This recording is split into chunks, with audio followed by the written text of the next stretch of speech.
Et dans cette vidéo, je vais vous montrer comment configurer votre carte de capture. Nous allons le faire à partir d'un exemple, à savoir la Nintendo Switch. Nous pouvons voir ici dans mon enregistrement que je l'ai connecté à mon PC. Et vous pouvez l'obtenir avec PS, Xbox ou d'autres appareils. Tout d'abord, si vous n'avez pas de carte de capture, vous pouvez en trouver une dans la description de la vidéo ci-dessous, ou vous pouvez chercher quelqu'un d'autre. Et nous devons les connecter. C'est très simple. Nous avons ici une entrée USB ou une entrée USB-C, puis une entrée HDMI ici. Vous branchez l'entrée USB sur votre ordinateur portable ou sur votre PC, puis vous branchez la PlayStation, le Switch, peu importe sur l'entrée HDMI.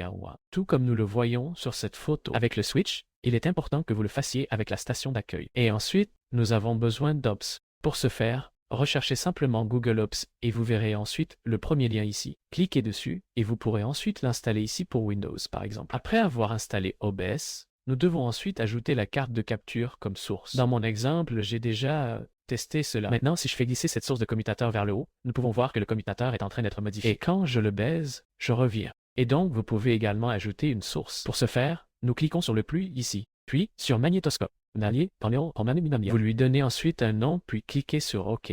Ici, il est important que votre appareil soit sélectionné. Si vous ne voyez pas votre carte de capture ici, vous devez vérifier si elle est réellement connectée. Utilisez peut-être un autre port USB. Et cela peut également aider à redémarrer votre PC, car parfois, il ne le configure que lorsque vous le redémarrez. Après avoir sélectionné l'appareil, nous faisons défiler jusqu'en bas. Et puis, nous voyons le mode de sortie audio ici, et nous cliquons dessus et sélectionnons la sortie audio du bureau à partir du son direct. Ensuite, nous cliquons sur utiliser un périphérique audio personnalisé pour personnaliser. Ainsi, vous obtenez le son dans vos écouteurs, par exemple via votre PC. Puis, nous cliquons sur OK. Ensuite, tout ce que vous avez à faire est de démarrer votre appareil. Et puis la connexion devrait être établie. En ce qui concerne les sources, il est important que celle du haut soit affichée en premier. Cela signifie que vous devrez peut-être les changer ici en le faisant glisser. Et puis pour activer le mode plein écran, cliquez sur votre image par OneMe. Faites un clic droit. Puis nous allons ouvrir le projecteur de prévisualisation. Et puis cliquez ici sur le moniteur souhaité. Par exemple, celui-ci. Et puis,